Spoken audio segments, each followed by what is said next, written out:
Hey friends, it's Brett back with Seeking Our Spirit, episode 43. Got a great episode with a new friend of mine, DeeAnn Dean.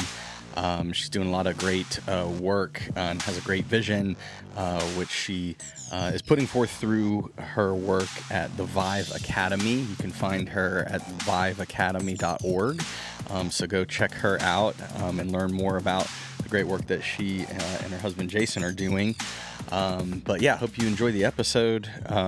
As always, the best way to support the show is come on and be on it, tell your story, or send me names of folks that you think would be good. As I always say, you all have a story, so don't think you don't have something to talk about.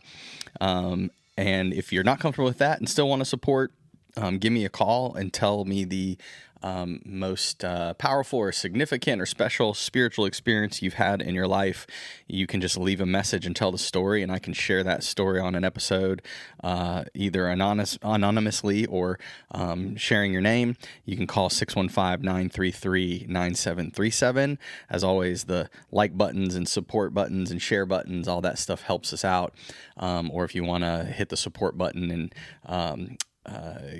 support with a couple dollars a month, of course, that helps a lot as well. So appreciate all of you who have been supporting and sharing the show around and telling your friends. I really appreciate all the encouragement and support. Hope you enjoy this episode, and we will talk to y'all soon. Peace.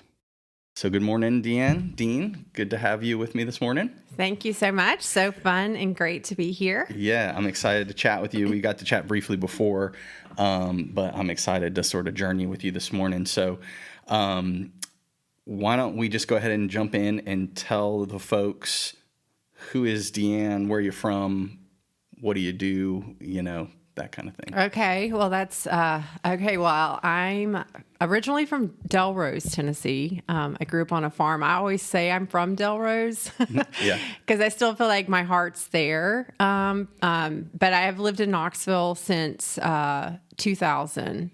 So I am kind of half and half now, I guess. I feel tethered. Do you know where Delrose is again? Delrose is south of Nashville, okay. Right on the Alabama state line. Okay, cool. And I grew up on a farm. Okay. Great. So my dad is a farmer.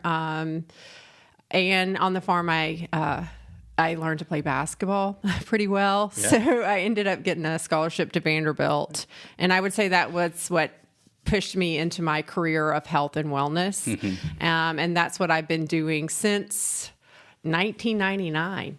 Oh, awesome. Yeah, that's been my field, my career, my passion. And health and wellness, like in what areas has that been? So I don't know. I know you like Richard Rohr. I think we've talked about him before. I've been thinking a lot about how my career could kind of be summed up in the first and second half of life, right? Yeah, sure. I think for the first half of life, my career was into finding that formula for, external health results. Mm-hmm. The formula. What is it?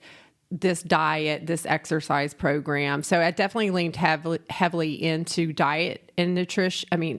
Diet and exercise. Mm-hmm. That was what I did. That's how I taught people.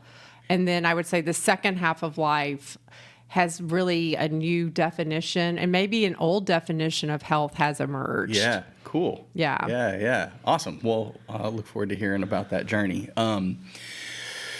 Because what's beautiful about just that point you're saying right there is, right, it's a podcast about spirituality, and it sounds like your passion evolved and grew into a more spiritual angle of it. Yeah. Oh, I would say so. I would say the first half, maybe you could just say like it was duty. Like I just felt like this is what you're supposed to do. There weren't a lot of feelings associated with that.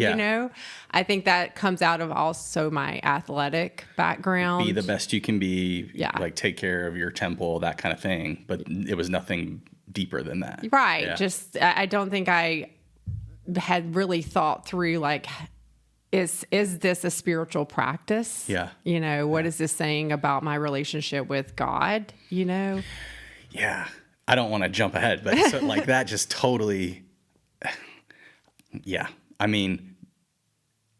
churches, that should be sort of one of our base understandings, I think, in religion altogether, right? Like our living and our taking care of our temples, our bodies, the land, everything, that is spiritual. But anyway, we'll get there. Yeah, that's a big passion to talk about that for me too. Yeah. So yeah. Cool. Well, so in terms of DeeAnn and your spiritual life, where do you enter into that when you think about what spirituality has been for you? I mean, is it perhaps, well, so you just said, right, professionally, there was definitely a shift that made your passion and the things that you were interested in your profession more spiritual. But did you have a spiritual life in other aspects before that? I would, like I said, I really do love I love that book by Richard Rohr, Falling Upward. I felt like it really helped me to look back through my history, my experiences, and start to see that, that first half of life really was about just doing it. Kind of the Nike, just do it. Expect these results. And I do think that I definitely went to church all the time growing up. I grew up Church of Christ. Okay. And so that was a 3 time a week. Oh, wow. Really? We went to church Sunday night, Wednesday night. Oh, is that standard? Yeah. In Church of Christ? It is. I didn't know. Yeah. Huh. I think that there's a little joke in the Church of Christ that was kind of funny. They said that when there was a line in heaven and they were kept hearing cheers. And when they finally got up there, they said Wednesday nights don't count. No, that's some good Church of Christ humor. There you go. Nice, good. But I do. I mean, I've been looking back over my experience growing up, and really how disciplined, I guess you could say that word, in that it was very. Not so much the word discipleship coming out of that, but very disciplined in rules and structure. And I actually agree with Richard Rohr. It was a great place to develop the ego. Yeah, right. That container. Yes. Right. Because, I was able to, and I say this, like with the diet and fitness that I taught, I was able to do it. I had great results. And it was great results until it wasn't. I guess, so I'm curious in describing this sort of shift, or to use Rohr's language, like your sort of the second half of life, breaking that container, it sounds like you have a very clear understanding of when that happened in your professional life and the things you were doing in health and wellness. But when that happened, did that happen for your entire life? Absolutely. Like all aspects? Oh, okay. Absolutely. Okay. So that's fascinating. Yeah, I would say that, I definitely think, and when I talk about health, I try to really bring an understanding of the spiritual in that knowing who you are, especially for me, identity is a very spiritual, foundational question. And I always call it the hitting the wall, the first hit was, who are you? And that was a very spiritual awakening time for me. Like, who am I? And then it started to move in to out. And I would say my career was the last thing that really shifted. Okay. All right, cool. Would it be a stretch? So I don't want to leave your childhood and like adolescence and all that stuff behind. So like, are there any, when you think back about that time period, are there moments or experiences you would say were significantly spiritual for you? Oh yeah, I would say that just the way, I grew up, and it really was like if you did, I think the formula of the first half of life is, if you do this, right, then you get these results. Yeah. And the truth is, I got really good results. Yeah. And I think that is because I was able to I was fragmented, and I was able to just do things without much thought or feeling. Just get it done. Yeah. And I hesitate to use these words, but so in some ways, like a surface level or more immature level of faith, tit for tat, right? If I do this, I get this. ways of behaving, morals, right? Path of righteousness kind of. Absolutely. Yeah. Okay. That's fascinating. So, man, so you had a big shift then, somewhat all of a sudden, or was this a... I was thinking through today, I would call like between the ages, I'm about to turn 50 in August, but between the ages of 34 and I would say 40, I call that my twilight years. Yeah. Well, and it's funny how Roar's stuff and this thinking lines up with what we have always sort of called midlife crisis kind of stuff. But at least I grew up understanding that as like, oh, someone flies off the hinge and has an affair or like buys a sports car. Like I never understood it in the terms that we're using now, but I really think that's kind of where it came from in a way. Oh, yeah. I just wish, I do think in our churches and in good communities that we could maybe, I don't know if you could ever prevent that, but maybe help usher in that first half of life to end a little bit more quickly and not so violently, right? Yeah, yeah. Well, I don't want to get in the weeds here, but that's a fascinating topic to me because there's so many. Yeah, okay. So, like, how does the church help people, one, just understand that this is part of the human experience and part of our journey and our process, help sort of shepherd them along it, right? I mean, just that in and of itself, we don't even recognize or name or talk about it in terms of spirituality or in terms of religion, that this is part of the journey, right?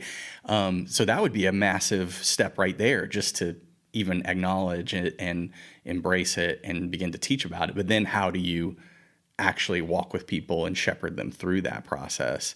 And it also makes me think about how to some extent, I could argue that a lot of the movements and experiences of organized religion, take confirmation, right, are leftovers of a culture that understood those things better. Does that make sense? I would totally agree. Right. So like the becoming, like quinceañera or bat mitzvah, bar mitzvah, right? Becoming an adult, these ceremonies that mark, I sort of think they were there to do the very thing we're talking about, but we've somehow collectively lost that. Yeah. And I definitely have been thinking a lot about, and again, it's interesting how I come into this conversation. It really is through an understanding of health and wellness. Mm-hmm. And I find that fascinating to me. But I do think that we have to come back in and create and cultivate living, loving communities and actually reparent people so that they can form the ego and then shed it. Yeah. Yeah. I think we are walking That's around. how far behind we are. Yes. I think we're walking around with a lot of people who've never developed that ego. Yeah. And now we're living with a lot of people who are very immature into their late ages. Yeah. See, and you see where this connects to all sorts of aspects of our culture right now, right? You have like the man boy syndrome stuff that goes on. Like guys aren't, they're just still living with mom and dad and playing video games when they're 30 something, you see this kind of thing all over the place. So it's, yeah. And I would say in the health, the way I look at it from my perspective, I would say I see it when people don't think twice about what they eat or how it impacts the earth or how it impacts their neighbor. Yeah. It's just YOLOing it out at every meal. Yeah. Yeah. That, or I was thinking you were going to go with like folks who are obsessed with health and fitness, but it's all about, appearance. It's not about anything else. It's vain, Yeah, and I would say it's funny to me. I don't think what I just said and what you said are opposites. I think they're the same, right? Oh, exactly. Yeah. I mean, I love the quote I constantly have kind of on a side note is from Emerson, Ralph Waldo Emerson, that says, wherever there's an excess, there's a defect, and a defect an excess. Mm-hmm. So wherever you are seeing people living in an excessive way, I would say first half of lifers. Yeah. Yeah. It also, this is probably silly, but like, it also makes me think how this conversation intersects with, I don't even know what you would call, I don't know if it's like the techie world or whatever, but I listen to a lot of weird podcasts, and these guys will talk about, they use video game like language and analogies to talk about, what is it? it's a term, I'm blanking on it now, sorry to the audience, but it basically means like a person who's like not even there. They don't even have a soul. Like they're just compute. Like, you know, you play a video game and you've got your character, and then you have the computer characters that are just not really alive. Like an avatar or something like that. Yeah. NPC, I think they call it, non-player character or something. And they use that to talk about the kind of folks that we're talking about. Just unconscious, just living life completely unconsciously, you know. Yeah, and I think the word I would use for that is a consumer. Yeah, I think the first half of life is a consumer. Yeah, and our culture just... We love a consumer. Yeah. And I would say that was kind of my mantra in the first half of life. I learned pretty quickly you consume or you dominate or be dominated, which is the same thing, you consume or be consumed. Yeah. And I think that is in sports. That's a formula for success. Yeah. Right. In a way, Rohr talks a lot about the aiming to be non-dualistic, but categories like we're talking about are very dualistic thinking. Yes. It's this or that, you know. Man, now my brain's going everywhere. That's so fascinating how it's like I think different parts of our culture are picking up on this issue and naming it different things. And I just had a conversation with a good buddy the other day, and we sort of talked about it's this. I hope we're not coming off as arrogant, as if we're saying like, oh, we're enlightened and people, you know, but like we were just observing how so many of our relationships and friendships, when you talk to other men our age, it's as if all that they can talk about and maybe all they care about is earning enough to get that next thing, you know? And it's like we were just observing like I have zero time or interest or energy for those kind of conversations, you know.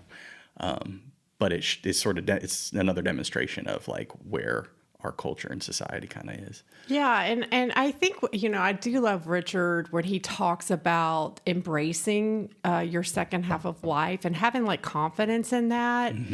And I feel like the confidence I had in the first half of life where I could just get it done. You know, it was really funny too in my training business. I got to the point where I was having that kind of final turn in my training where I quit my job as a trainer. I had just reached my personal best physical fitness, following the rules, and I was going to relaunch my business with I told you so. Like, this is the formula. This is what you do. I told you so. Yeah. And when I reached that end, it was kind of like that final push against or rub against an internal truth and knowing that I actually understood health completely differently. And I had to start off my second half of life with, I was wrong about everything. When it came to all the advice, everything that I had told people to do, that is very humbling. Yeah. And so it's like, if I've arrived at any wisdom or knowledge, I can promise you it is because of my failure. Yeah. Yeah. And I embrace that, and I actually have confidence in that now. I'm not ashamed of that. And I feel like in a real way, like lately, Richard Rohr and the things I've been reading from him has given me more confidence in that. Like, embrace that. Yeah. Well, yeah. I mean, there is no true success without many failures first, right? Otherwise, none of that ego stuff happens. It makes me think too of another just kind of similar example. I think of famously Aaron Rodgers finally wins Super Bowl with the Packers, and he tells this story of like literally being on the bus right after the game to leave, and he had worked his entire life for that moment, and then in that moment recognizing like how empty it was and like what is this even for, and it was this sort of similar just shift in his awareness of what life's about. I had something else I was going to go to, but so I want to dig in a little bit more with you on when that oh, I remember now. Sorry, I'll get to that. I just want to be clear for folks listening in case they haven't read Roar. And I find when people read that book, there's a level of confusion because he uses this language of first half of life, second half of life. But just to be clear, he's not talking about age. He's talking about the experience or the mature spiritual maturity. And sadly, he also points out that a large amount of people never make it into that second half. They can be 90, but they're not in the second half of life that he's talking about. So as I was saying, I want to dig in with you about when that started. Can you remember like when this process started happening with you and what caused it and what you may not, but what was that like? Like what was going on in life? Like when did that actually start for you? I would say that, obviously I do think it started with an awakening to realize that God loved me. Mm-hmm. Like, I guess in the first half of life, I always kind of thought like, God has to love me. Mm-hmm. He may not necessarily like me, but he has to. And if I perform well. Right. It was all about performance. Right. I had definitely I think when you're raised or in a community where that structure is so stiff and rules like are so in place. And I'm not saying that's bad. Sure. I'm not. Sure. I mean, I'm kind of looking back now going, thank you. Oh, yeah. Again, great container. Right? It really did provide a container that I could reach kind of the edges of pretty quickly. Mm-hmm. I wish I'd had people along the way saying, okay, you've reached the edges. Mm-hmm. Like, I achieved what I wanted to achieve sports-wise. I received a scholarship to Vanderbilt in basketball. I do think that's probably when the wheels started to shift because as soon as I got to Vanderbilt, I was injured. Okay. And my basketball career was over because I tore my ACL twice in 2 years. That'll throw you into yeah. Yeah, and that was a kind of, obviously I felt like basketball was my God. It told me who I was. Yeah.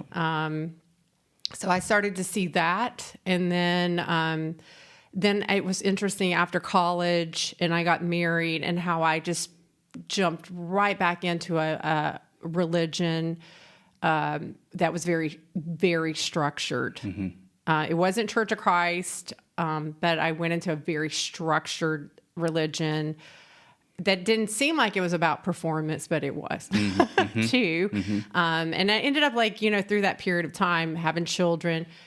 I was at the gym as much as I was in church, mm-hmm. which was all the time. Mm-hmm. And it was a time where it's just like, you really do think that is going to change you. I remember my heart was always not like I'm doing this to earn something, but I definitely was trying to do what the formula said, mm-hmm, right? Mm-hmm. And then my marriage fell apart. And that was to me just the first, I always call it, I don't just call it a crash and burn. I like to refer to my stories more like being swallowed by a whale, yeah. right? Yeah. The Jonah story. And then, so that moment started to open up, like, who am I? Mm-hmm. And it really was at that moment that I knew God loved me. Mm-hmm. Regardless of what I did or didn't do. I love that saying where God loves you more. He won't love you any more or any less mm-hmm. Because of what you do. Mm-hmm. And I realized my doing, one, is what got me there, mm-hmm. right? I had to take responsibility for that. And then... but I realized God loved me. No matter what. He loved me. Yeah. And then I started to realize he kind of liked me. Yeah. Right? Kind of takes joy in right? it. Yeah. And then I think my path continued in that I learned to love myself. Mm-hmm. And I didn't really know what that looked like. Mm-hmm. I felt too loving myself looked like making myself perform. Right. Right. It's seeking perfection. Yes. Yeah. And then I started, I think the next iteration would be, I think I started to say that, and this, I hope this is okay, but I ended up needing not to go to church. Sure, yeah. I needed to find out that voice inside of me. Mm-hmm.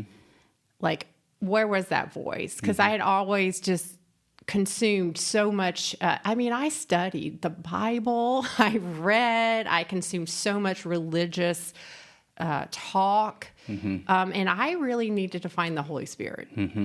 And that was, again, a turning point for me.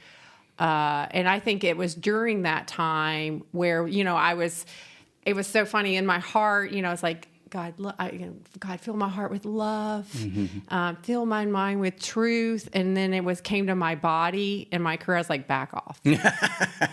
I've got the formula here. Yeah. And truthfully, I did have the formula. Yeah. I could make that formula work. And it was this time I was in the gym. It was at the end of, I was 39 at this point. And this voice kept saying in my head, no one crushes you like you. No one crushes you. It just kept saying it over and over. And I was like, okay, no one around me is telling me what to do, right? That has been removed. I'm the one. I'm the one still just demanding with the coach whistle, with the Bible. And so I ended up turning and asking the next question. And I said, why am I doing this? And I heard clearly, like, you're doing this because you're trying to be loved in a real way horizontally. And I think that I needed to be set free of that too. And so I ended up quitting my job. I was a trainer at that point and really digging into health. This was a moment that was like, what is health? It felt like all my life, spirit, heart, mind, all of it came together in one time period. Man, that's great. It's a great story. I mean, I know it's painful and it's, hard. Oh, it was hard. Yeah. But that's a great just example of that kind of journey. I love it. I don't often have words for these things, but what you were making me think about was how sort of when you were talking about like doing all the right things, it's like we're not doing anything different. It's just it's like an understanding below the surface or something. It's like does that make sense? It's like we can live our life in a certain way and there's nothing wrong with it, but there's no, I don't know, substance. I don't know. I don't have the words for that. I'm going to say the word for it is connection. I feel like what the first half of life is I'm going to do this my way. And God's like, okay. Yeah. And I do think the second half of life is been DeeAnn, you are connected to all things. Yeah. Not just me, but to your neighbor. And it changes every relationship at that point. I love to. I really appreciate you saying your story the way you did, because I always say this to people, and it's like we can say these same words, and it's like you can tell, like, some people get what you're saying, and some people just take it on that surface level. I know that sounds. I'm sitting here moving my hands to you as I'm talking, and people listening are going to be like, "What the heck is he talking about?" But like, you made me think about how. Well, I love I love that you said not crash and burn, but Jonah and the whale. I mean, that is another analogy for what we're talking about. It's the shadow work. It's going into the cave or the tomb. It's death and resurrection, right? That's exactly it. And it's uncomfortable for us to talk about, but somehow that ego death, that being broke down, is required for us to sort of be alive again, be reborn again, right? Oh, absolutely. It is very painful. Yeah. It is very, I said this word to Caroline, humiliating. And it is humiliating. And, but it's exactly what I needed, and I am so thankful to have come through and to look back. It's so interesting. I do think when you go through this, you look back and you're like, who was that person? Yeah. Like, I don't even know who that person was. But to see, like, I do think, I think right now, I think it's important, and especially in our culture right now, I agree with like Kierkegaard, where he says like our sins are paltry. I just don't think people are throwing themselves in the first half of life like they should. Like if you're going to go to church, then go to church. Yeah. Like all the time. Yeah. Like sure. Throw yourself into it. If you're going to do sports, then do it. Be fully committed. Yes. Like go for it. Yeah. It's interesting. Yeah. I just want him to like do it, because I think you'll hit the wall faster. Yeah. That's what I was going to say. It's almost like that kind of person Yeah, like they could have the potential to get there faster. But if you're kind of like, but it could hurt worse too. Oh, it's going to hurt. Yeah, because I was not raised that way, so it's interesting to compare. But I definitely grew up with people like that, so I don't know. Well, even Roar talks about. I do love how he talks about like kids that are raised more conservatively will develop the ego. And therefore we'll be able to shed it. Yeah. I agree with him, like saying like, what do you feel like doing?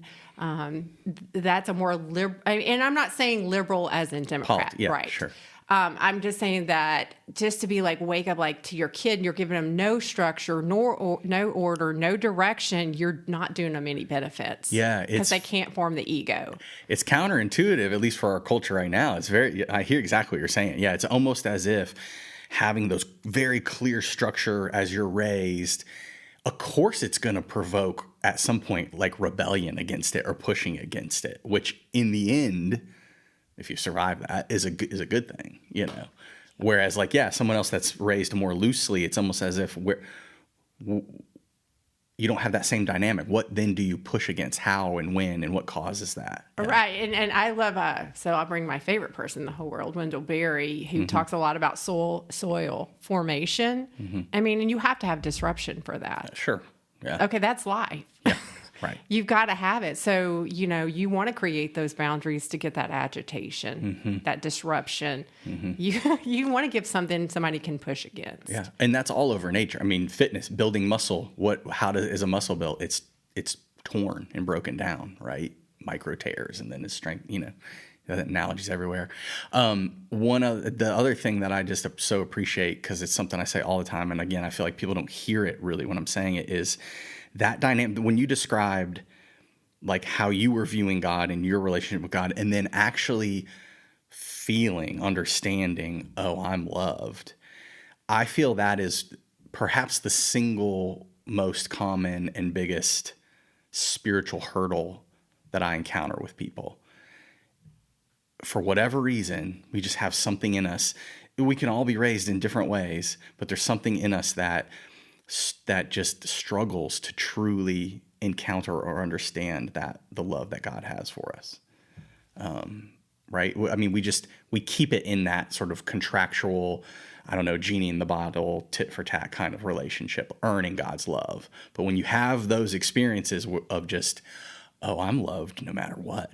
I'm fully loved. I mean, that's everything. Right. And I do think that as long as you think you're keeping the rules, as long as you're doing that, I think that's where you never really know. Or like you might not even question it because I'm doing what I'm supposed to do. Right. I think it's when you really do hit the wall, and then I really do. That's where you have to realize, like, does God love me? Yeah. That is really where you ask the question. And I really think if you dare to ask the question in that moment, that God will be like, yes, I've been waiting for this.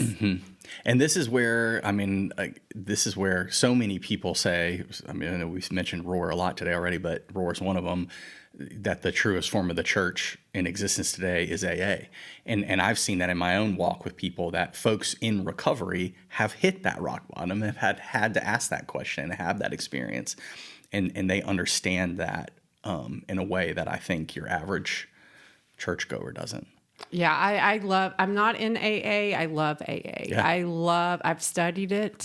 And I think that what I even have taken away from studying AA is just, it's interesting. I think we should be in a health recovery system, because I do think part of that recovery of health is spiritual, mental, emotional, physical, and relational. Yeah. And I think there's no better place to have that recovery happen than in the church. Yeah. Should be. Yeah. I think that is where I'm at more than ever. Like, we have an opportunity here to step up and step into something that is so desperately needed. And I do think that is part of like everything we've talked about today. 100%. In some ways, but from a different angle, that's part of my call story in the church is, and again, hesitate with this because I don't mean to sound like I have the answers. I don't. But I felt called to something that I, much like you, felt like is no longer fully doing what it was supposed to be doing. And part of my call story was perhaps very naively thinking, okay, you're being called to this because you need to go in and try to start changing it. I don't know if I'm doing that at all, but that I just naming that was part of my story in a way. I want to ask you a topic that comes up a lot in these conversations is how we experience God working with us, or quote unquote speaking to us. And so you named a great instance there, and I often talk about God uses many languages, whether that's gut or sight or whatever, dreams, audio, to speak to us. And those might change over time and whatever. But so you had a very clear hearing. Is that always how you have experienced God, or was that a standalone, like breaking of the Spirit moment? I definitely think the first time when I hit the wall, I did audibly say, "Who am I?" Mm-hmm. And I heard the word, "You are my beloved." Yeah. I did hear that. Yeah. I have had so many encounters with God, and they not haven't all been audible. Yeah. Like I think all of us could. We're just not looking or listening. 100% all the time. All the time. Mm-hmm. And I have, what started to happen for me is I started looking. Yeah. God put signs in the sky for me at times. Was that voice the first breakthrough? It was the first. Okay. And then, wait, was that the first? Yes, it was the first. And then I had this moment. This is a crazy story, but I had gone to this event at Cedar Springs, and it included some foot washing. It was a woman event. Mm-hmm. It was real beautiful. It was like the weekend before Valentine's Day. Mm-hmm. And it was a time this woman, her name was Jana Spica or something. I can't remember, but she's not here anymore, but she talked about having like this conversation with God. And I was just like, I've never been raised like to think this. And how God was wanting to talk and be in this kind of intimate relationship with you. Yeah. And she talked about how God had put signs up for her everywhere. They had like this little thing. So I went home that week after that and started being like, well, what's my thing? I started asking, what's my thing? So I realized that my thing is strange, but it's kisses. Mm-hmm. Okay. Mm-hmm. I from a young child, I've liked to kiss. I think I kissed my first boy in kindergarten. Nice. So obviously I like to kiss. And so I was kind of laughing, like, what's God going to do? Put a lip cloud in the sky? Yeah. And it so happened I told my daughter about it, who was in elementary, like, what's our thing? And I asked her to kind of play along with that conversation. And so that next day, that Monday was Valentine's Day, and I was taking my daughter to school. And I didn't want to look in the sky because I didn't want to be disappointed. Right? Yeah. I'm like, what is it going to be? Yeah. And then, so we get to her school, which was at Lots, and you kind of crest up. And she goes, look in the sky, Mom. And there were 2 X's in the sky. And I'm like, oh my gosh. I was like, oh my gosh, what is this? And I said, this is what I prayed for. I didn't tell her. Yeah. And she said, me too. Oh, wow. And this X thing has been a thing with me and God. Mm-hmm. Like, it's all over the place. Huh. But it has expanded. I definitely had an experience. I moved back to my farm in 2019. My husband and I did, Jason. We were going to start a health and wellness retreat. And I really think that period of time, God reconnected me with creation and creatures. Growing up on a farm, I wouldn't say I was very connected to nature because we lived on a working farm. Yeah. When you went outside, you worked. Yeah. That wasn't very fun. Yeah. It's hard to see the spirituality in the moment of that. Yeah. Right. But when I went back, I had already started to be reconnected to nature, because of Lakeshore. Mm-hmm. Again, because I was willing to go out there and look. Mm-hmm. But there was a huge opening to my imagination, and just God just really reconnected me with animals and nature. And now I do feel like I feel like you just have to turn and look. Yeah. Yeah. It almost is like cliche, but it's like, yeah, if you're not looking for it, I mean, that's what we talk about faith, right? Like just try believing. I mean, that's a big Episcopalian kind of thing, right? Like fake it till you make it. Like just do the things and you'll see, right? Your praying shapes your believing, shapes your living, right? But yeah, like if you never try to look, you're not going to find anything, you know? And I know people can argue and be like, well, if you're looking for something, you're going to find it. But, you know, it's a weird dynamic for sure. Yeah, and I would say that it lines up with for what I believe about health. I think you got to be present first. Mm-hmm. You got to show up, at least try. Yeah. Yeah. Right? Like give it a chance. Mm-hmm. And I do think being present in your daily life is one of the hardest things mm-hmm. to do right mm-hmm. now. Oh, yeah. Yeah. Yeah, being present to anything. Yeah, that's why these are such joys for me, these conversations, because like even folks who I've known for years and years and years, you sit down with and have an intentional present conversation and you're like, I never knew any of this stuff about you. Yeah. So thank you. Those are beautiful stories. Do you have I sort of just want to push you a little bit more on that. Like, do you have any other instances like that stand out to you that are significant? I do have this. Okay. So, I mean, I do have a date. April 23rd is a huge day for me. At the time I didn't know it, but I have definitely seen God move in a powerful way. It was really interesting on 3 different times, to release me from a bind. And what was funny was on the first time he released me, I was going through that John Newton, how you will, what you will, when you will. That was kind of my prayer. Yeah. I was saying that. Uh-huh. And God was like, all right, let's do this. Here we go. And I didn't realize, but that was actually, he wrote that on April 23rd. Oh, wow. And then another instance happened where he released me. And it just happened. And I had to go back and be like, did that happen on April 23rd? It did. And then what was really crazy is I love Henry David Thoreau. And he's got this, his last book he wrote was called Walking. Mm-hmm. And the very last part, he's talking about sauntering to the Holy Land. It makes me cry every time it comes up in my being. Guess when he published that? No way. April 23rd. That's crazy. And so April 23rd's coming up. I was just checking the date. I was like, is it April 23rd?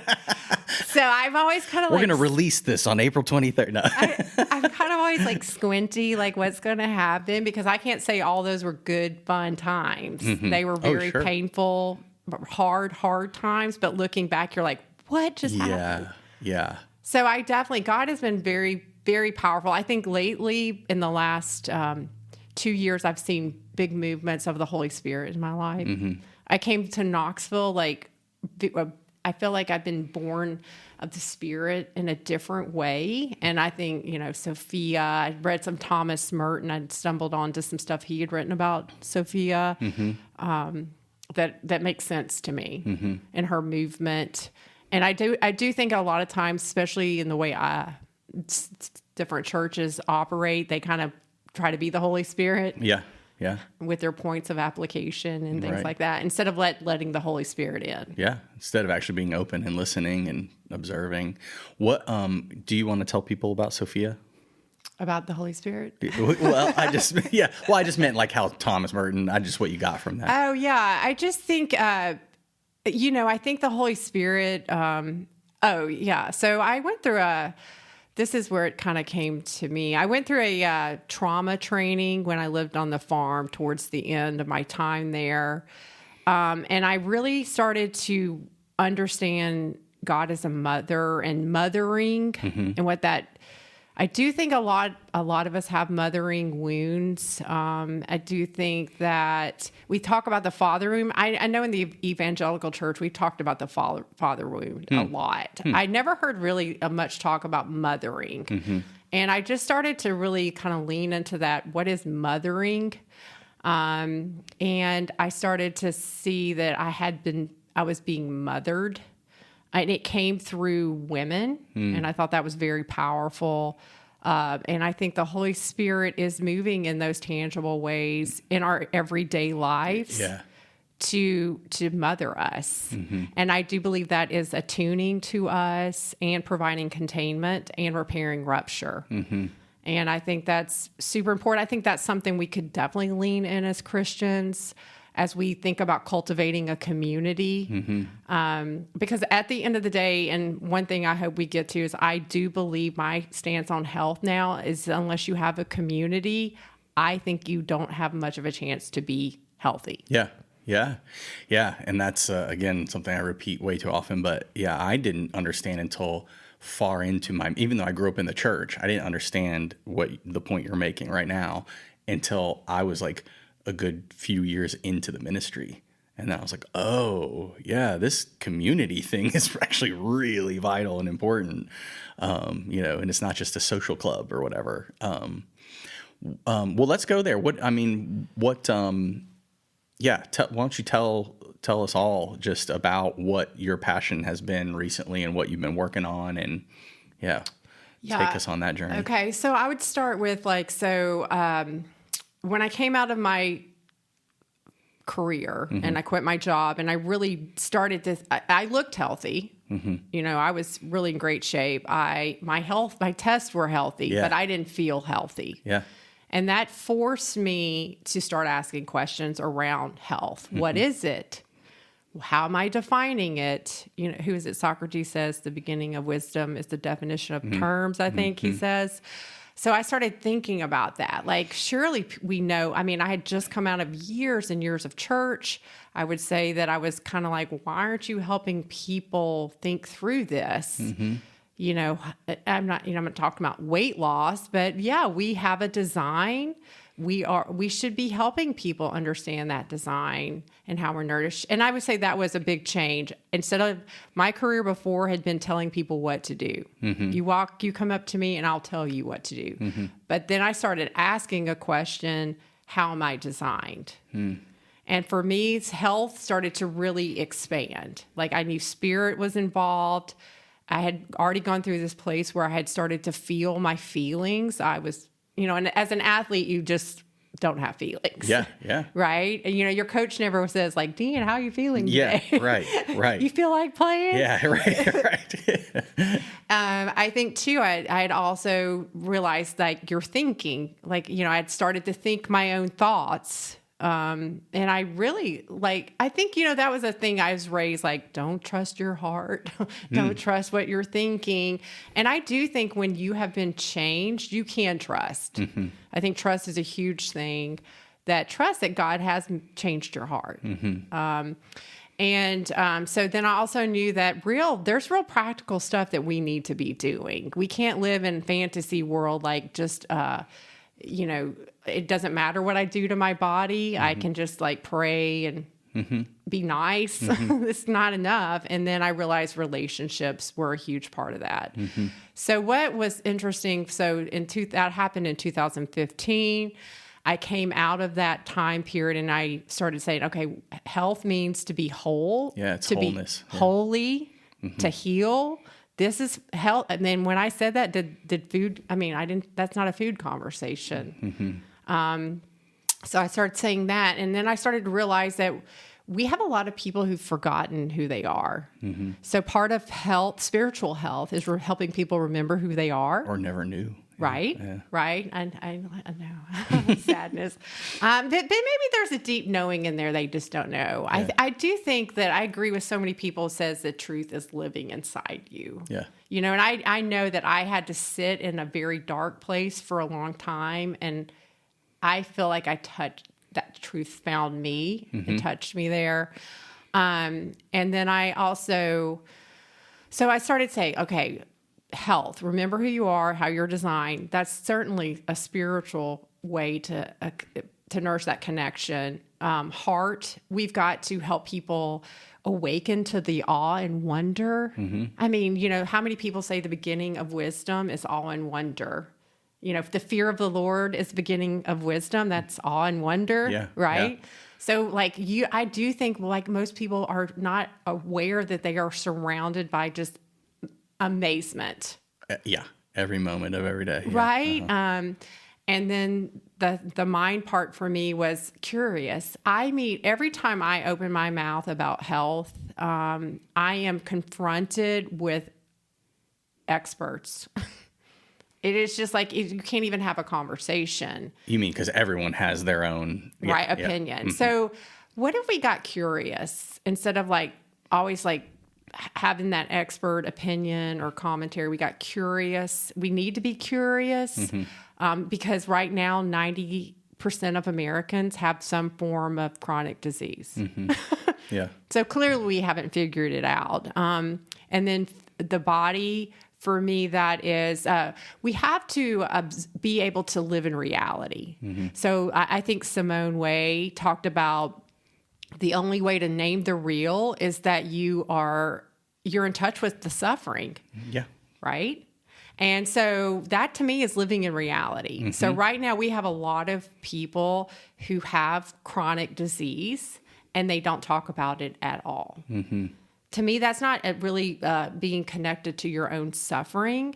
And if you're not connected to your own suffering, you cannot connect to the suffering earth.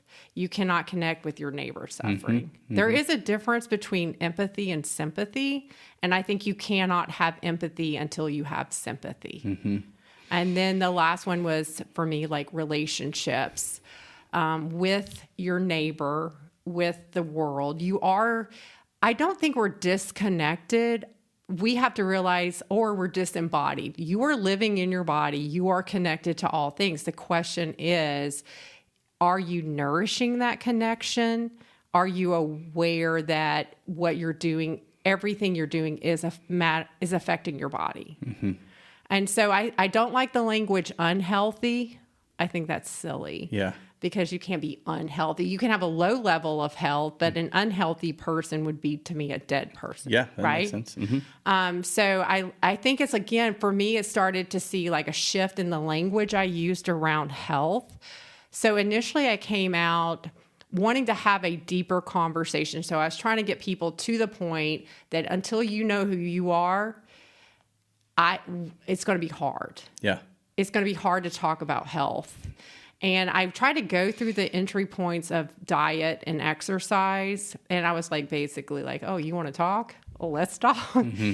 And I found that those entry points are horrific. You can't get through them. For this conversation, yeah. Yes. Yeah. I think they're horrible entry points. I got stuck in them because, so one thing, I ended up going plant-based. Before that, I was the teacher of high protein, low carb. Yeah. That's what I taught. And I was basically at the beginning, oh, you want to have a conversation? Well, then let's talk, because this is an unsustainable diet. Most people don't know how to do it. It requires a lot of strict, almost disconnecting, almost you have to sever your feelings and just do it. Which one? The diet, the high protein, low carb. Okay. Yeah. It's so strict. Mm-hmm. You have to work out. I would be that last iteration I did, my whole life revolved around the diet and the workout. Mm-hmm. And I kind of woke up do people realize what you have to do to make this work? Mm-hmm. This is kind of gross. You know that? Mm-hmm. I had to look at myself and say that, what are you doing? Mm-hmm. This is weird. You're 39 years old, you know? So I ended up going plant-based, and I will tell you why I did this. I do think, yes, we eat every day. I think it's important to pull that food conversation off the table for a hot second and just and for me, I was just I want to, I believe these truths spiritually. I believe you're designed to be full. I believe you have a design that works. Your body does probably a billion jobs every day that you don't mess with, right? And so I do believe that we have a design that we should be able to give our body what it needs and hands off, right? Yeah. We basically do that with our spirit. Mm-hmm. We say, pray and do your spiritual practices, but you're not in here trying to tinker. Right. So the thing and we've tinkered with the whole system. Yeah. Right. For sure. So I was like, okay, it seems to me that this plant-based diet makes sense to me because one, I wasn't eating any fruit or vegetables, and 9 out of 10 people do not eat the RDA fruit and vegetables. Yeah. Fiber is a huge need, and only 97% of people are not eating the recommended daily of fiber, which is super low. So I was like, okay, let me pull this off the table. So I'm going to break all the rules I learned in this diet world. I'm going to reduce my options, right? I think that's really important that we pull options off the table. I always say if the options are on the table, then you're going to eat those. Yeah. Right? So I do think you got to make things like not convenient, sure. Not the typical consumer. Easy, cheap, convenient, fast. And I just started eating in a way I thought I was designed. I just said, I'm going to eat to fullness. I'm going to eat 3 times a day. I'm going to trust that this is going to work. I'm going to eat. I also know this thing in us that we want to break rules. Yeah. So I didn't make a rule. I just had one guideline. And my guideline was it has to be whole food, plant-based. So you can eat anytime you want, DeeAnn, as much as you want, go crazy, but it has to be this. Yeah. And it was amazing because I didn't really trust it, to be honest. I was willing to experiment on myself. And put that conversation on the side while I started thinking through health as a whole. Right. And it ended up this eating plant-based regulated me. Yeah. It actually was just the most amazing thing. It helped me like coming out of that high protein, low carb diet that I just had finished. I felt like I was about to do a big dip.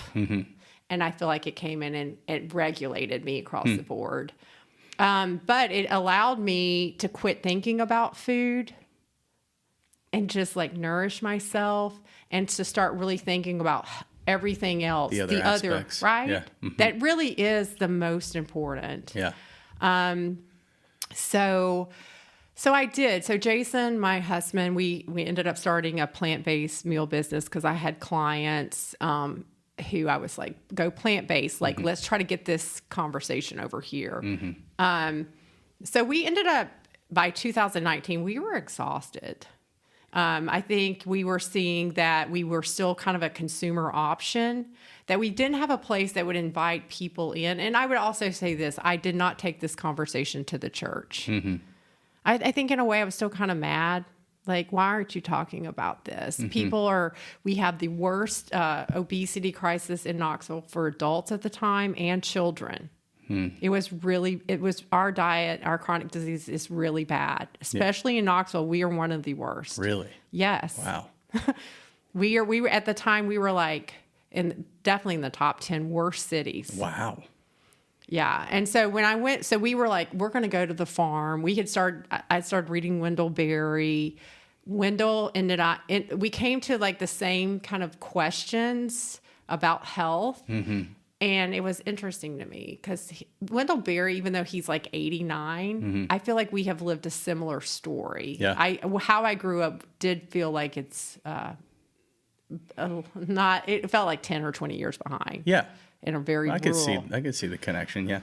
And so we went back saying, okay, it's about where our food's coming from. We're going to start a health and wellness retreat. We're going to bring people in, help to re-educate, and then send them back into the world. It's really hard. I think it's really hard to make a change when you're in the middle of it. And then we ended up, I think that trip, we were down on the farm for 4 years and we had the pandemic. Yeah. And I think for me, if you talk about that second half of life, I think that I needed that time down there by myself in that solitude to practice the basics. And I did. I practice what I preach.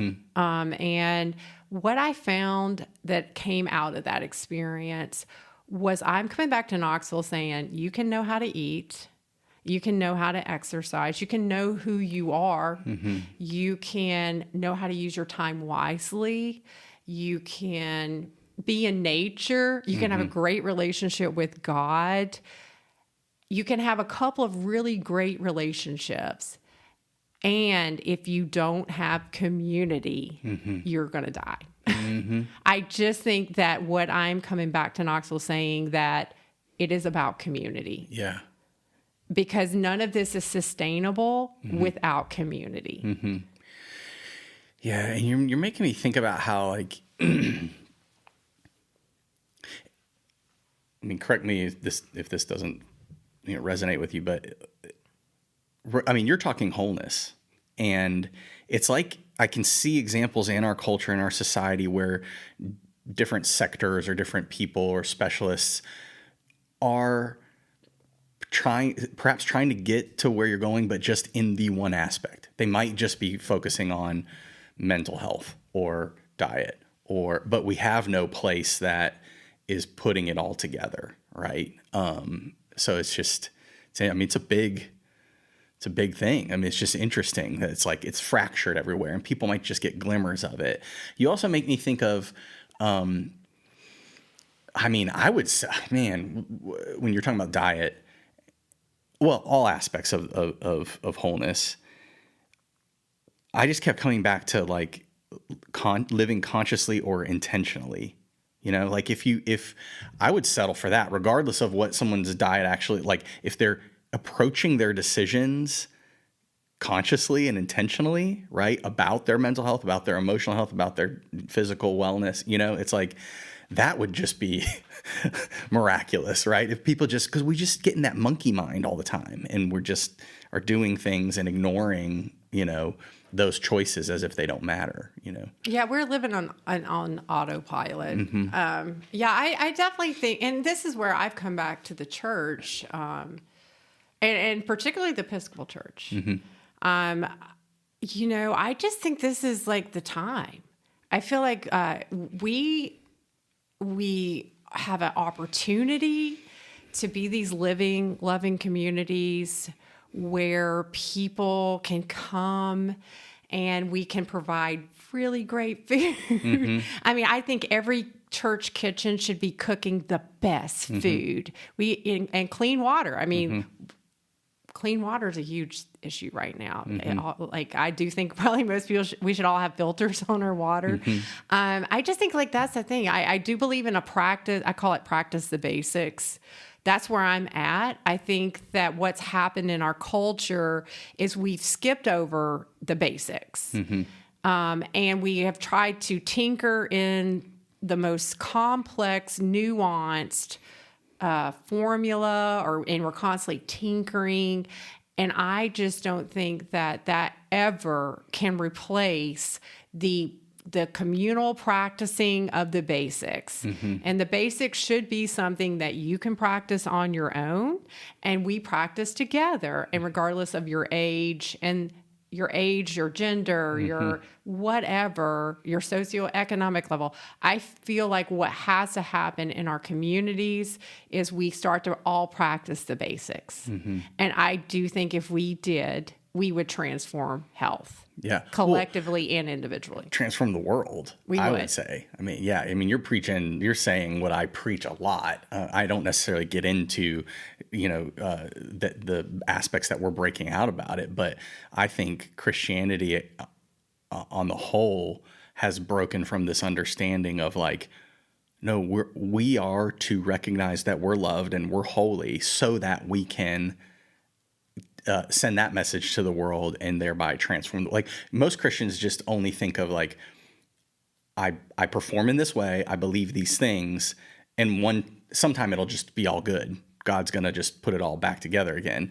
But we miss the entire rest of the story. I always say we're trapped in Easter and we don't recognize that Pentecost happened. And then we, as the community, are writing the rest of the story. We are living it out. And we're not awake to that on the whole.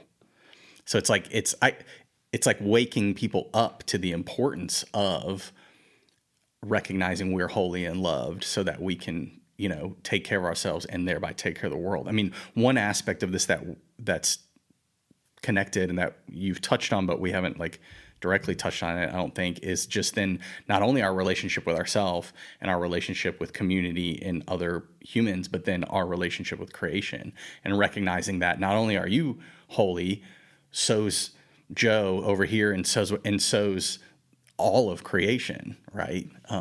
It's just ironic to me because it's all over our theology, but it's not something that people really, I don't know, consciously sort of. I just don't think we've given people practical ways to live into that. I think that's it. And I think for me, it's just like, I think health and again, holiness.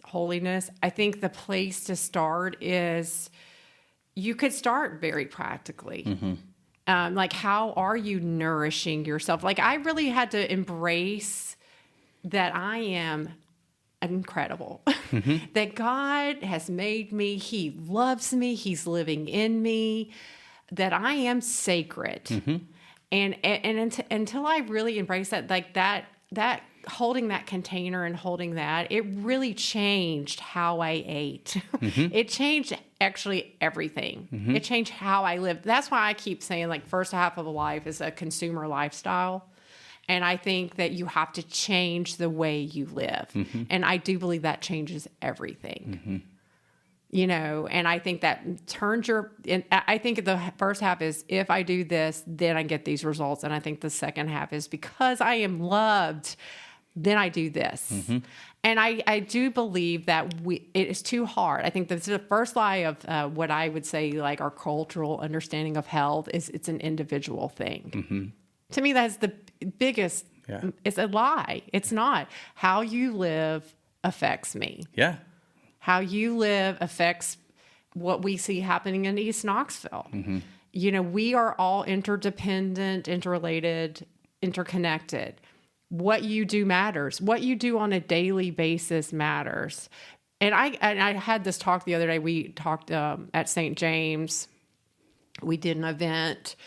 And Chris Battle from East Knoxville and Caesar Stair, who's doing the garden, the Growers Alliance. Mm-hmm. You know, they gave a great presentation just about the food scarcity problem in East Knoxville. It was beautiful. It's so true. And my question constantly is, now what? Mm-hmm. I don't think we have the time. I agree with Richard Ward. I don't think we have a time.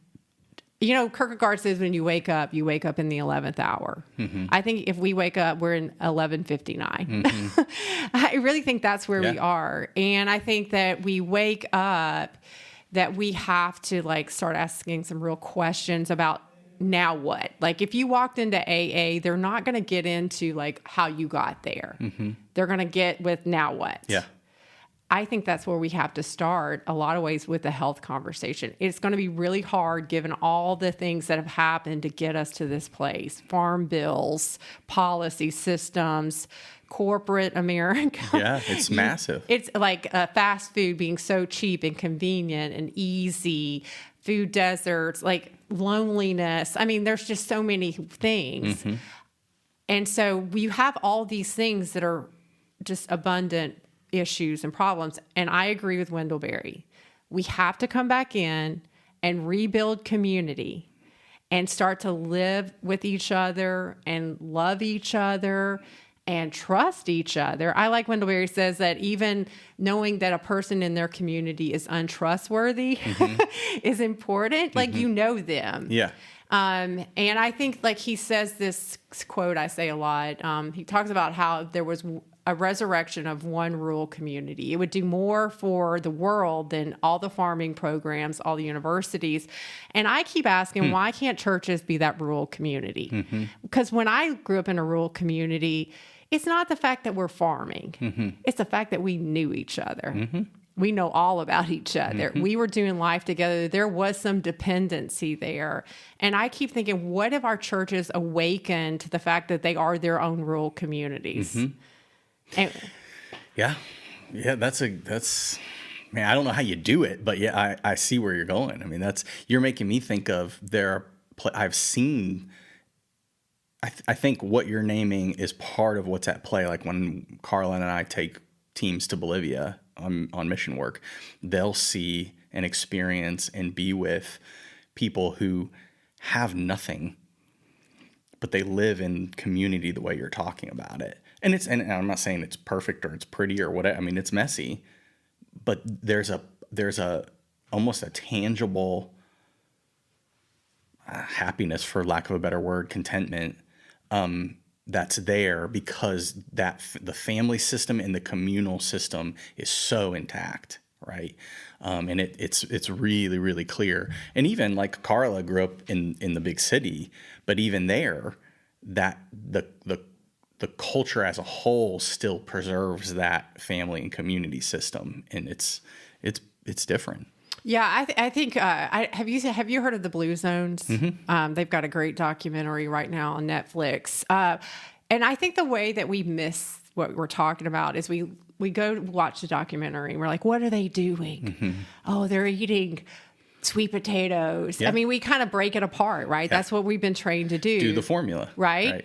If we just do eat potatoes, whatever. One group, the first group, they shared resources. Mm-hmm. You know, a lot of them are sharing. They're spending time together. But here's the biggest thing, and I think for me, this flows through kind of my understanding is these people live in poverty. Yeah. Right? Mm-hmm. That's why they started doing life together. You have to. Or they die. Mm-hmm. And I feel like, what if we took that approach in church? Mm-hmm. Like, what if we took the approach that we have to show up? Mm-hmm. We have to do life together or we're going to die. Yeah, we're dependent upon each other. I mean, I don't know. That feels very like biblical to me, right? Mm-hmm. I do think like we're designed. I call it a holy poverty design, that we are vulnerable, mm-hmm. fragile, weak, needy, sensitive, desperate, and dependent on love. Mm-hmm.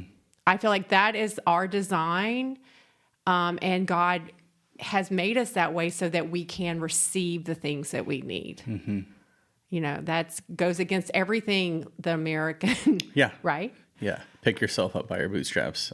I'll make it. I'll do it. I'll take care of it. I can do this on my own. I can figure this out. And I do see this happening all the time right now. I do see generations below me now repeating the same, like, diet mistakes. Mm-hmm. I'm like, you're doing a high protein diet again? Oh, carnivore is massive. Right. Like, I'm like, you think you could do it better than me? Yeah. Oh, okay. Yeah. Right.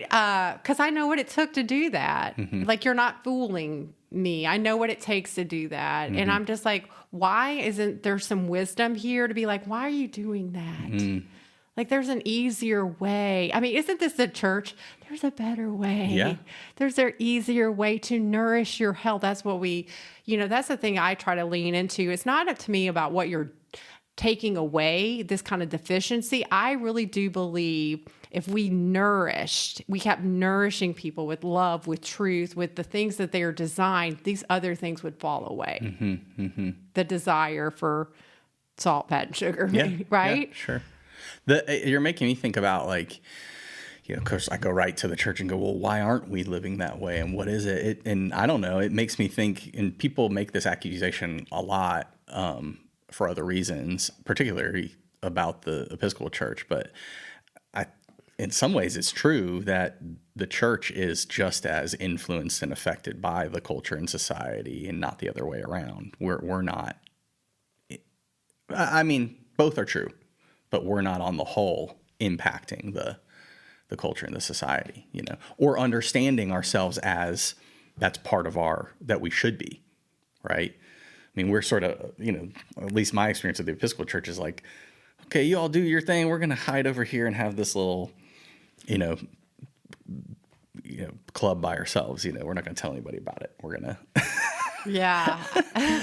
And it was part of what you're saying in my mind is really the reason for why I do this, because it was a recognition that and I don't mean to sound harsh for folks that are listening and go to church, whatever, but like, it's the recognition that here we are in the church. I'm in the church. I live in a church bubble. I mean, I'm in the church all day, every day with people, not physically, but just doing, it never leaves. And yet it was this recognition that it's pretty few and far between where I'm actually engaging in real intentional ways about people's vulnerability and about people's spirituality and about, and so I was like, well, I'm going to start having these conversations, Yeah. It's so interesting in my mind. I constantly for me, there's always a parallel happening between kind of understanding, spirituality and obviously I think spirituality is the same word as health, really. Yeah. As the same word as sobriety. I mean, be sober. Same word as life. Right. These are words that just parallel each other, right? But I think it's like this, and I see this happening in the world of all these health programs. What the health programs are doing, one, they've clearly failed. Mm-hmm. Our trajectory of chronic disease has only gotten worse. Mm-hmm. No matter how many programs, more information we throw at it, it does not matter. It has gone skyrocket high. Mm-hmm. It has not stopped it. Mm-hmm. So at this point, maybe we should be doesn't work. Yeah. right?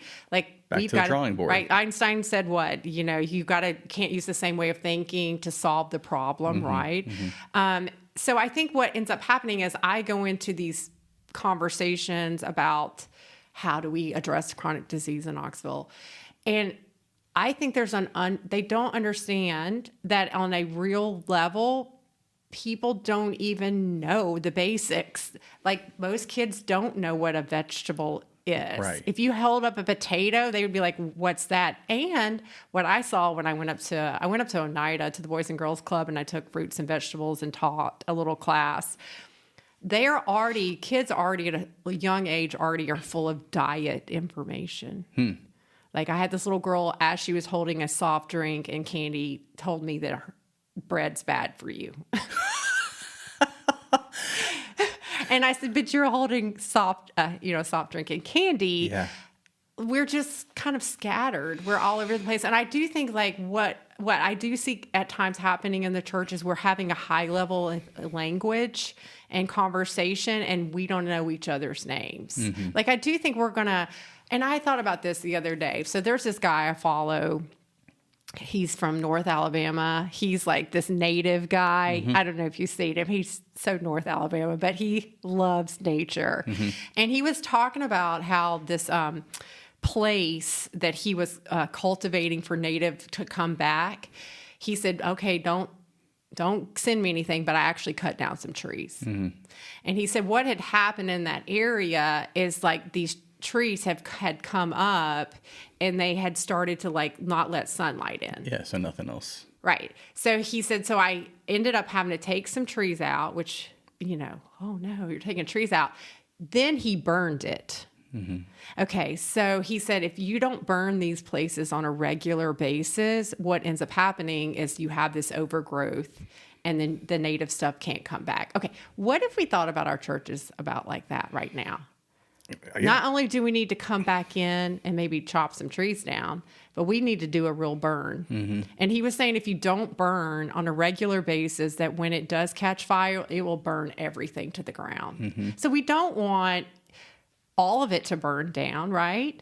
We want to be in a place where maybe we need to turn and look and say, wait, are these thoughts and ideas and the way we talk, do we need to come back in and think about that and maybe burn some things so that this native stuff can come up, the native seeds can flourish, the native seeds of truth, love, peace, patience. It's a big conversation. That's awesome. But yeah, controlled burns. I mean, and it goes back to the analogy that we've hit on a couple times here of you have to have the burn to get the rebirth. You have to have the death to get the rebirth. Yeah. Yeah. And the church is not having that. I mean, Bishop Spong, who some people just thought was a prophet and most people just hated. He wrote a book and now it's it makes total sense. But I think back when it came out, people were like, what is he talking about? But I forgot what it's called. It's the church must change or die. Mm-hmm. And that's what he's talking about, is having a controlled burn. And for me, that's hard conversations. Mm-hmm. I really do think, are we going to have some hard conversations? And maybe it does start around chronic disease. Mm-hmm. Why does the research show that we have more chronic disease in our churches than in our world? Oh, really? Yes. Huh. Like, that doesn't make sense to me. We are supposed to be the people who know who we are and how we're designed. You think it's because the church attracts folks? I mean, the church is for broken people, as we say, right? Like, in a way, I don't agree with that statement totally, but like, you think it's because church is is known to be a place for help, so that people who have, issues are attracted to it? I would like to think that's it. But I tend to think that we've made spirituality too much in our head. And we're not, again, and we've lost really like a practical, basic way of living out our faith. Yeah. Like, it really does matter to God what you're buying, how you're living, what you're eating, what you're feeding. I mean, Jason and I have this saying in our business that if we don't eat it, we don't feed it. Yeah. So we already have a high standard, like, we're eating organic, and we're now refusing to offer anything that's not something we would eat and how we would eat it, not in plastic, And that's the thing. I think we have so much opportunity, even with a death, like a burn, to come back in and start to ask some new questions. Start to ask the now what questions. Now what? How are we living right now? Where are we living? Who are we doing life with? There's this really interesting study that I heard about. They took 2 rabbits. And one of the rabbits, both rabbits, they fed a very junk food type diet, processed food. One of the rabbits they kept in isolation. So clearly that rabbit's chronic disease went sky high. The other rabbit, they got out and held, and his chronic disease didn't go as high. So I really do believe more than ever we have to come back in, build that community, have these good relationships, because this is what's going to determine everything. It's going to be what helps us remember, because it's so easy in our world to forget who we are, right? And how we're designed. Every day you have to wake up and say, I am not a consumer. I'm a receiver and giver of life. You have to say, okay, I need to be encouraged.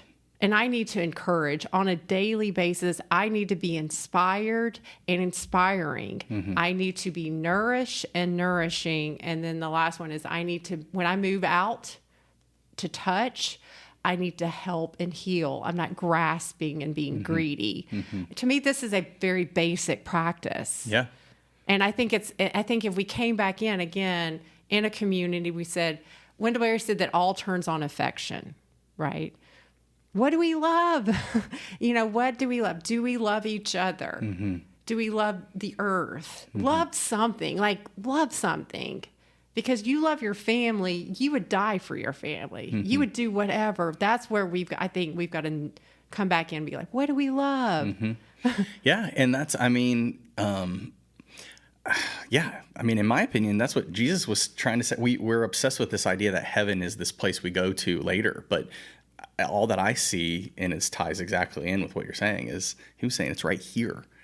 Another thing I say way too often is I love the Rastafarian imagery of, they talk about heaven. This is heaven, in whatever state it's in. If it looks like hell, it's because we have allowed it to be, right? But we have that power. We write that story. Rethinking all this. You also make me think of I actually am of the opinion of that, at least in the Episcopal Church, in this liturgical approach, we have the beginnings. Both our theology and the liturgics have within them already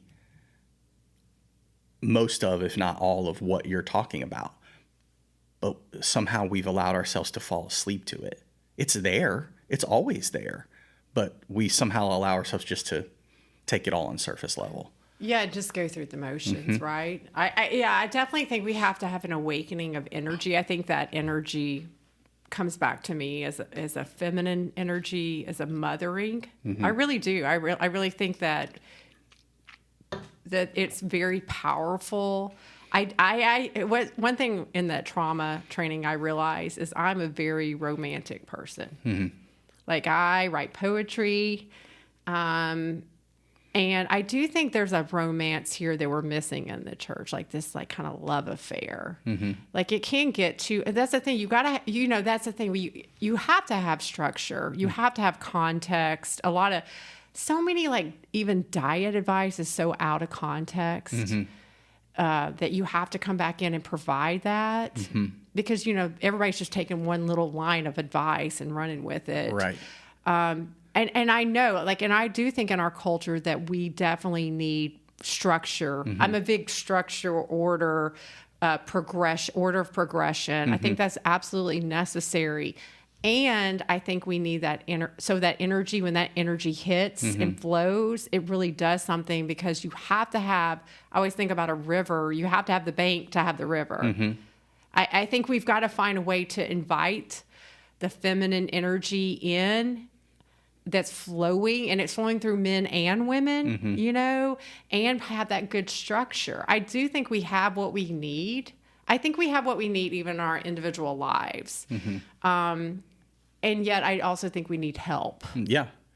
I can't do it by myself. Right. And that's where I keep coming back to is again, it's so fractured. Anybody's, if they are attempting wholeness in any way, it's so splintered and fractured. And so that's what I love about this is trying to bring it all together in one place. And it seems to me, one of the most powerful places that you and Jason are working on again is diet, and just the know how to, you're saying that, for someone to even think about how to not use plastic or how to, that's mind-boggling for people.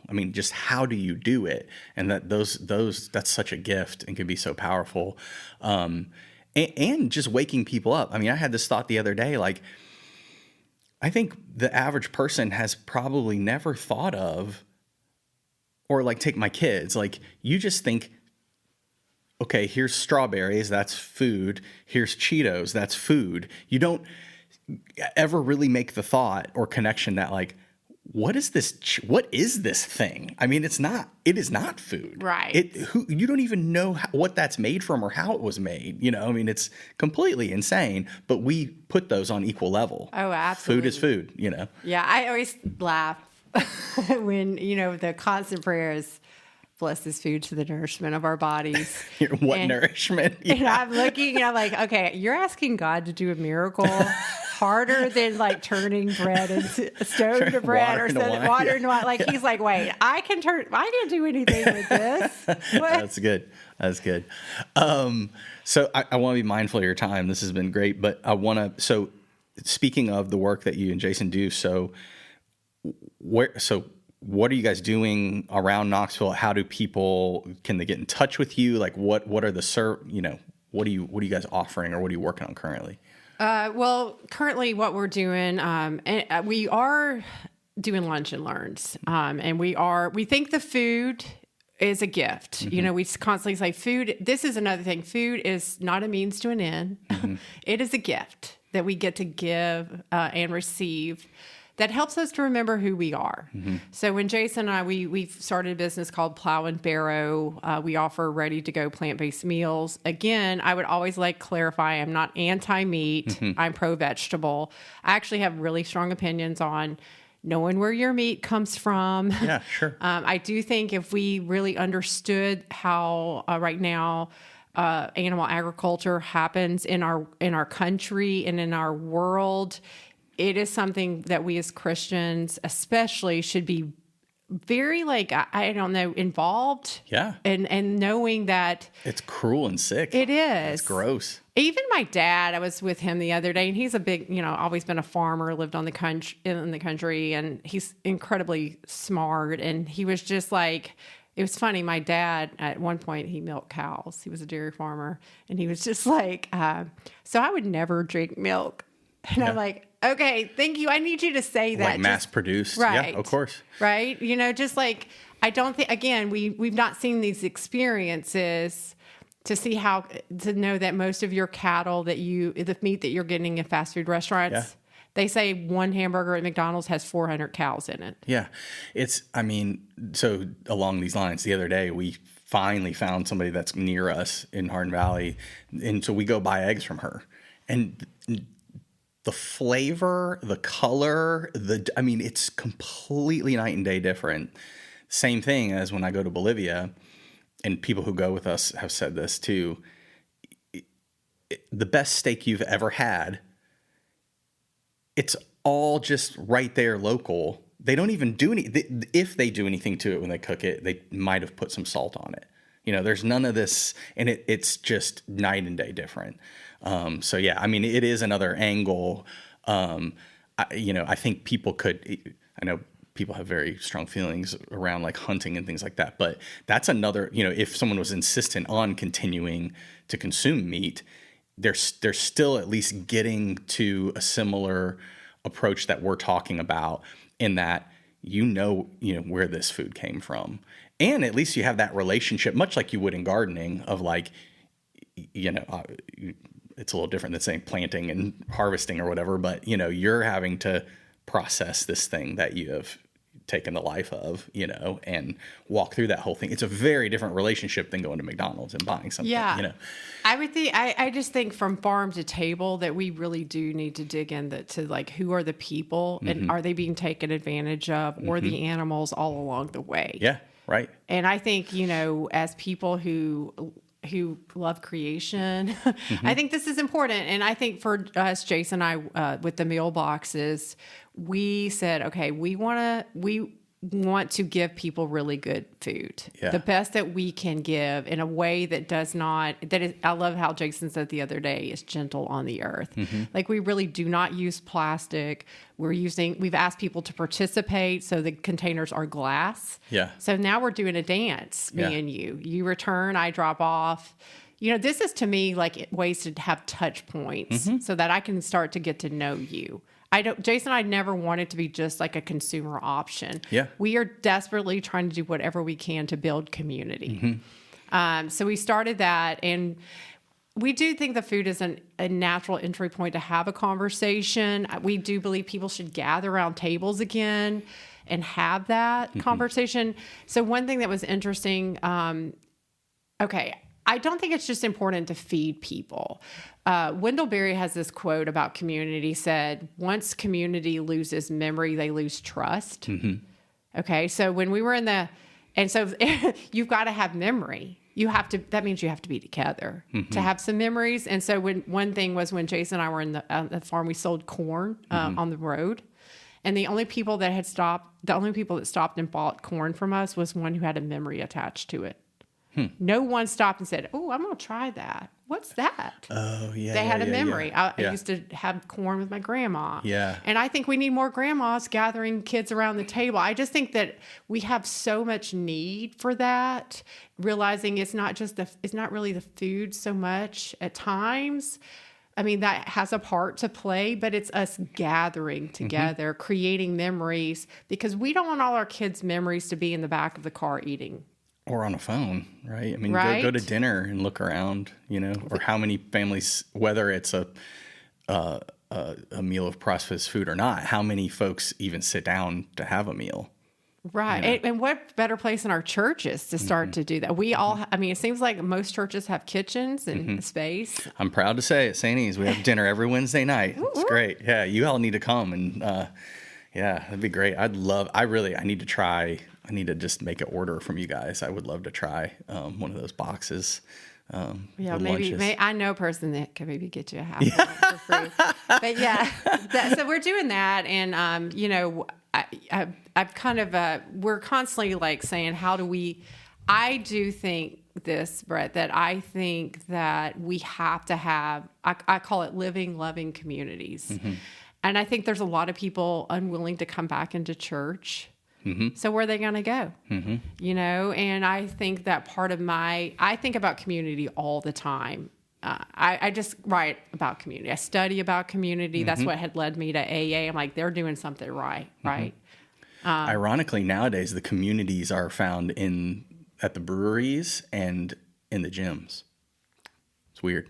Right. I saw something. I saw something like one day they like at a brewery, they were watching The Bachelor. It was it's everything. It was like all of these people. And I'm like, what in the world? Concerts, trivia. There's worship at the breweries. There's wild. Like evening prayer. There's right, that's everything. Cool. So yeah, I definitely think like I feel like our purpose and our calling is to help rebuild living, loving communities. I would love to be a part of that in a church. I think our churches should be living and loving communities. Yeah. I think that really does for me. I think my why is why to restore a resilient connection. How to do that? I think it is simply practicing the basics. I think I have this little thing called practice the basics. It's breathe, listen, ask, look, touch. For me, that's cultivating material intelligence. It's also saying I'm going to be present. I'm going to have a posture of humility, right? I'm going to be curious. To me, that's a position. Fourth would be perspective. I'm going to be observant. You know, that's where I'm flexible. Like I'm okay. I can look and see if I can see the real, right? And then the last one is I am going to have purpose. I do think we need to move out with purpose, not as just a consumer. And so I do think there's a simple practice that if we all started kind of doing, and so that's something I'm trying to teach. I do think there is an opportunity to have a health conversation that, again, food to me is out here. Like, yeah, I'll talk to you about your food, but really I think the health conversation has to start with who am I? Yeah. And so I refuse now to go through the entry points of food and work and exercise. Yeah. Now I'm talking about the spiritual. Yeah. I'm like that. Let's have that conversation. Entry point. Yeah. Because we don't have time because I get stuck here. So what does that look like for you guys practically? So, okay. So if people want to engage in this conversation, what are the entry points for them? They contact you. It's either through ordering food or it's having you guys out to do you. I know you guys did a chat at St. James recently. I know. So like, tell folks how to get in touch and what that would look like. So we are looking for look, we would love to walk into different communities and have this conversation. So St. James, we had a lunch and learn there, and so we've done this thing where we pay for the first, and then we ask people to pay it forward. So the good people of St. James, we raise some money. So the next lunch and learn we do is on St. James, and we hope to go to the next place, and they have us, and then they pay it forward. So we're willing to do that as groups. To come in, provide a really good meal, and have a conversation about practice the basics. And I constantly say the heart of health is love, right? And then the other ways you can meet with me individually. I want to help people transform their health. I definitely know that there's a personal responsibility to that. And I definitely want to see those people be placed into a community where that can be sustained. Too many times I've helped people transform their health, but the moment they left me, everything went back the same. Sure. That just shows you have to have. Yeah, you got to have relationships, community support, all that. You have to have it. And is this not true spiritually too, right? And so that's one way. And definitely Jason is cooking. We have that, it's called Plow and Barrow. And it is the meal box. And so do people just Google Plow and Barrow? plowandbarrow.com. And then, and honestly, my phone number is on everything. Okay. And then Vive Academy is our nonprofit. And we're doing some cool things in the Episcopal Church. We're going to do something over at Good Shepherd. Good Sam. You guys, all these names. I know. And then we're doing something with the gardens online with Jerusalem and I think his name is Brian Peterson. We're going to be on their podcast. I know the bishop, he loves Ellen F. Davis. He loves Wendell Berry. Swanee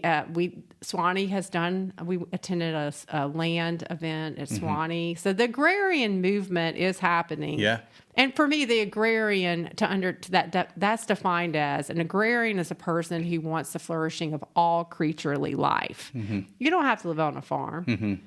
Because like right here, how many acres are you on right here? I don't know. Well, you are surrounded by creaturely life, right? Yeah. So you technically would be an agrarian if you are looking for the flourishing of all and working towards that. Yeah. So that's cool. Yeah. Well, we need to have a side conversation about because there is good work and interest that connects to your passion that is happening here at St. Elizabeth. So I want to talk to you offline about furthering that. But yeah, it's a big thing. It also reminds me of, because there are little, to your point of like the movement is happening. It may not, well, maybe a different aspect of it, but like it reminds me of like the neo-monastic movement that happened a while ago. You don't hear much about it now, but it was like, I don't know, what's the word? Deconstruct, like evangelicals that sort of had gone through some deconstruction, and then they were circling back, and they were focusing on the communal aspects of what you're talking about. So they all intentionally were living together in community, and trying to sort of tackle some of this as well. Yeah, so it is. That would be my dream come true. Have you ever been exposed to any of that? Like, well, Shane? I mean, I came through. I mean, I fell in love with Dorothy Day, and then Peter Marin, who was her Claiborne. Yes, I know who he is, but he taught. They had farming communes, and there was a farming commune close to where I was living on the farm.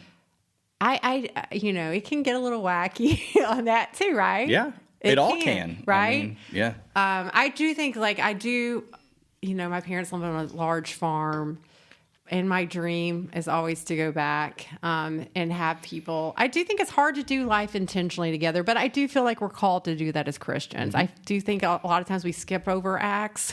Oh, yeah. And you're like, whoa, jump over that. I always like in the evangelical church where it's like literal. Oh, he didn't really mean that. Well, it's mainly just all Paul. It's just the Church of Paul, yeah. Right? But yeah, I do think we're called. And that's what I think. I think in a way, maybe we're not ready to sell all we own and live intentionally. But the question is, could we start to give up some of our opinions, some of our commentary, some of our consumer choices? Individualism. Right. Yeah. Yes. Could we, I love AA, like that first step of surrender. Could we start to surrender, just to lay a few things down? Yeah, you would think faith life that would be sort of step one. Right. You have to surrender, And be willing. I'm willing to sit down with someone. I mean, I can promise that you and I probably don't line up on everything. Sure. But do we line up on the basics? That we are called to live this divine life here now. Yeah. 100%. That's what I preach almost every Sunday. Yeah. Yes. And wow, what a chance, what an opportunity. And to be that we're just asleep to. That's why I ended up. I love Norman Wiersbe and Ellen F. Davis are coming out of Divinity, and they are very much talking about creation spirituality. I do think that's something I would encourage people to really dig into. I think the Celts did it probably the best. But you have people like Matthew Fox and Thomas Berry, he has some stuff. Ellen F. Davis, Norman Wiersbe, obviously Wendell Berry. It's so interesting. Wendell Berry to me is like the OG. Oh yeah, yeah. But he's not coming in being like, "This is Christian." It's just like, this is how we do things because this is the right order and progression. And I love him. He is. I said on at that lunch, Wendell Berry. I love him is because his words follow his actions. And we need a lot more action nowadays and a lot less talking. And I haven't even gotten into my talk on monoculture, but yeah, a lot more action. And Kierkegaard says sobriety is a life of all action. Sobriety is a life of all action. He's got a whole thing on being sober. It's phenomenal. Yeah, he's great. I want to be sensitive here. This has been fun, but we've gone a long time. So, anything else that you would regret not plugging or talking about, speaking to before we go? I think my plug constantly is use me, invite me. You here's the thing. In this conversation, you're trusting somebody. Somebody you're trusting. And I think a lot of times the people that we're trusting they're living in fragments. Their words don't line up with their own lives. And I mean, don't trust. I constantly say I'm not here to so much get you to trust me, but trust your design. I want you to trust yourself. I want you to trust that God made you in a beautiful way. And I know people are exhausted. And I know the moment that you mentioned health, there's so much guilt and shame that come up with that. But it doesn't have to be that way. And I think like I want to help people. I think we can completely change Knoxville, and that's who I'm working on the scale, right? I'm not here to change the world. Yeah. But I am here. Start with communities. Yes. Yeah. And I know, you know, I appreciate you sitting down with me. I think being exposed to maybe my life, that helps to know who I am, that maybe you can trust me. But yeah, that's what I would say. I just really want people to be like, you can change. Yeah. We can do it. I have this saying like, it wasn't your fault. You didn't have a chance, but now together we do. Caroline told me not to say but I always say but. Yeah. Well, I think it's awesome. I look forward to continuing to talk with you guys and see what we can do together as well. And so once again, though, for people, so plowandbarrow.com. Yes. And Vive Academy. .com. Okay. Cool. .org. Okay. So folks who are interested, reach out for sure. And just want to make sure too. So I always ask everyone at the end, your most powerful, meaningful, whatever spiritual experience, was that one that you already named, or do you have another? Oh, that's good. My most powerful meaning experience. Yeah, I think that last one I had was horrible. It was a year of horrible sadness. And God really did just deliver me. And I think that quote, I think Rilke said this, like, in those moments when you're really sad, basically like something amazing was happening. And I know that a lot of us are really sad right now. It comes out as anger, but like God is working. And I saw that. I've been delivered. He's just amazing. And yeah, that would be probably my last most profound experience. Good. Cool. Awesome. Well, DeeAnn, thank you so much for sitting with me and journeying and being vulnerable and entering relationship and doing some of what we're talking about. It's meaningful to me, and I appreciate you being willing to do it with me. So, all right. Thank you so much. Yeah. It was awesome. And we'll see what we can do in the future. I love it. So y'all keep up the good work. I'm glad you guys are out there doing it for sure. Thank you. Yeah. Thank you. Take care.